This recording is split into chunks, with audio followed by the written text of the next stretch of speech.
Civilization in full. Civilization, A Personal View by Kenneth Clark, is a television documentary series outlining the history of Western art, architecture and philosophy since the Dark Ages. The series was produced by the BBC and aired in 1969 on BBC Two. Both the television scripts and the accompanying book version were written by art historian Lord Clark, who also presented the series. The series is considered to be a landmark in British television's broadcasting of the visual arts. The BBC remastered the original films onto HD in 2011. The series was rebroadcast on the BBC HD channel from the 9th of February to the 4th of May 2011, and shortly after was released on Blu-ray. In 2014, the BBC announced that it intended to make a new version of the series, sparking some debate as the best approach to take. Production. Civilization was one of the first United Kingdom television documentary series made in colour, commissioned during David Attenborough's controllership of BBC Two. For technical reasons, colour television was to come to BBC Two before BBC One, and, as a channel aimed at a more highbrow audience, it was appropriate to commission a major series about the arts. It was Attenborough who prompted the title, but because of time constraints the series only covered Western civilization. Clark did not suppose that anyone could be so obtuse as to think I had forgotten about the great civilizations of the pre-Christian era and the East, though the title continued to worry him. The series was directed by Michael Gill and co-produced by Gill and Peter Montagnon. The cinematographer was Kenneth Macmillan. The music was composed by Edwin Astley. At first, Clark's patrician attitudes annoyed Gill and the project was almost abandoned. However, Gill eventually formed a great respect for Clark's aesthetic judgment. During the filming on location, they formed an enduring friendship. Civilization was shot on 35mm film stock to ensure high-quality images. The production was carried out over a 3-year period using locations in 11 countries. The sequences shot in Paris were undertaken during the May 1968 riots. The series was replayed on BBC Four and released in the Region 2 DVD area in 2005. A Region 1 set followed in 2006.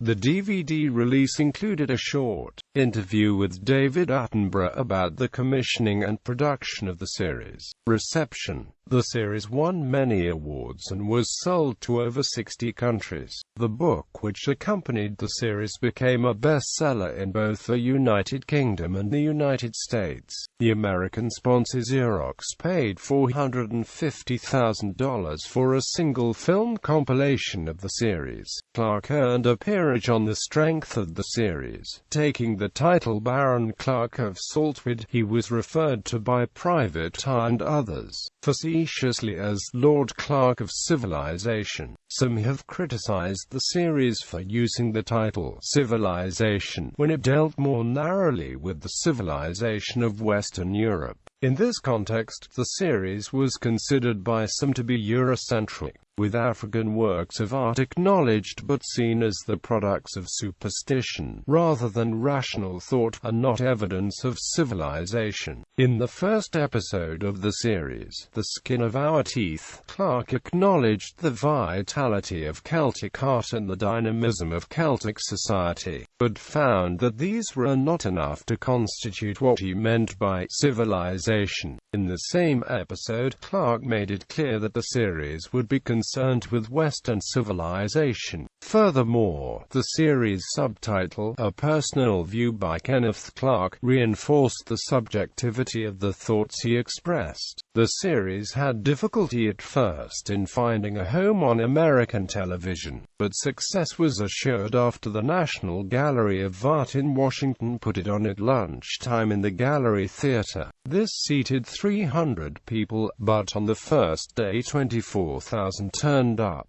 In 1970, the newly established public broadcasting service aired the 13-part TV series in the U.S. to high ratings. The series' groundbreaking format, in which an expert presenter was combined with a lavish budget for a crew accompanying him around the world to illustrate his thesis over many episodes, with a heavily illustrated book version, became a template for later programs such as Alistair Cook's America, Jacob Bronowski's The Ascent of Man, Life on Earth, and sequels by David Attenborough, and Robert Hughes' series on modern art The Shock of the New. John Berger's BBC series, Ways of Seeing, was partly a response to Clark's views from a radical, Marxist viewpoint. A few years later, Clark made a similar but shorter TV series, The Romantic Rebellion, on the art of romanticism. Lord Clark attended an early public screening of one of the programs and was received with huge applause and cheers. He was so overwhelmed by this recognition that he hid himself away in the lavatory and wept for 15 minutes. He had long been respected in academic circles but was utterly taken aback by the response of the public at large.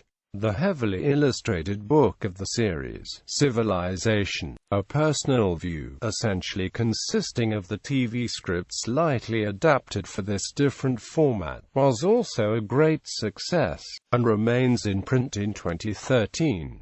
Series outline. 1. The Skin of Our Teeth. In this, the first episode, Clark, traveling from Byzantine Ravenna to the Celtic Hebrides, for the Norway of the Vikings to Charlemagne's chapel at Aachen, tells his story of the Dark Ages, the 6 centuries following the collapse of the Roman Empire, referred to in this episode. 2.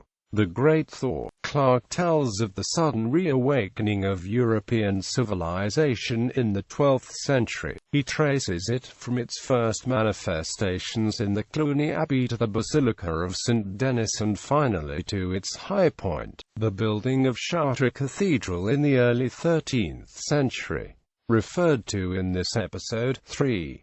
Romance and Reality. Beginning at a castle in the Loire and then traveling through the hills of Tuscany and Umbria to the Cathedral Baptistry at Pisa, Clark examines both the aspirations and achievements of the later Middle Ages in 14th century France and Italy.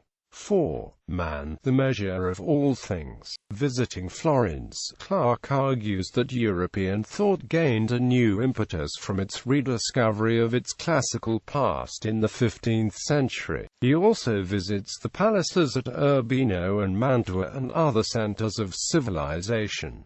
5. The Hero as Artist. Here Clark takes the viewer back to 16th century papal Rome, noting the convergence of Christianity and antiquity. He discusses Michelangelo, Raphael, and Leonardo da Vinci, the courtyards of the Vatican, the rooms decorated for the Pope by Raphael, and the Sistine Chapel. 6. Protest and Communication. Clark takes the viewer back to the Reformation, to the Germany of Albrecht Dürer and Martin Luther, and the world of the humanists are Erasmus, Montaigne, and Shakespeare. 7. Grandeur and Obedience. Again in the Rome of Michelangelo and Bernini, Clark tells of the Catholic Church's fight against the Protestant North, the Counter-Reformation, and the Church's new splendor symbolized by the glory of St. Peter's. 8. The Light of Experience. Clark tells of new worlds in space and in a drop of water, worlds that the telescope and microscope revealed, and the new realism in the Dutch paintings of Rembrandt and others artists that took the observation of human character to a higher stage of development in the 17th century. 9. The Pursuit of Happyness. Clark talks of the harmonious flow and complex symmetries of the works of Bach, Handel, Haydn, and Mozart, and the reflection of their music in the architecture of the Rococo churches and palaces of Bavaria. 10.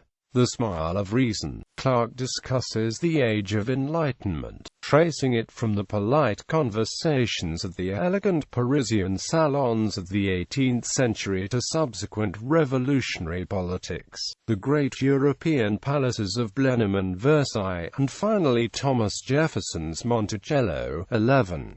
The worship of nature. Belief in the divinity of nature, Clark argues, usurped Christianity's position as the chief creative force in Western civilization and ushered in the Romantic movement. Clark visits Dinton Abbey and the Alps and discusses the landscape paintings of Turner and Constable.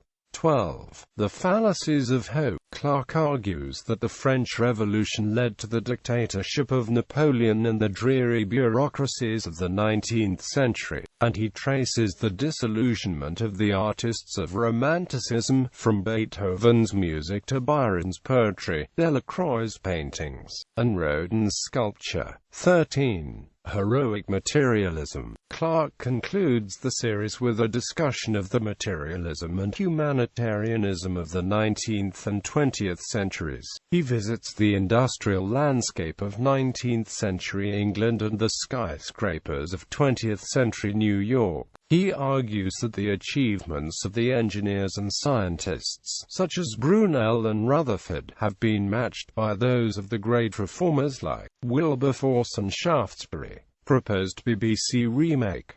In 2014, the BBC announced it was looking to remake a new version of Civilisation. This announcement led to a great deal of debate in the media as to who would be capable of fronting a programme like Civilisation today, with Craig Henderson, Mary Beard, and Griselda Pollock and others being suggested. Later reports suggested the BBC was interested in the remake of Civilisation, reflecting the move in academia away from a single point of view in history towards a pluralistic approach by appointing several presenters. However, the proposed remake has been criticized in its entirety by the historian David Starkey, who claimed it showed the BBC lacked ideas and imagination.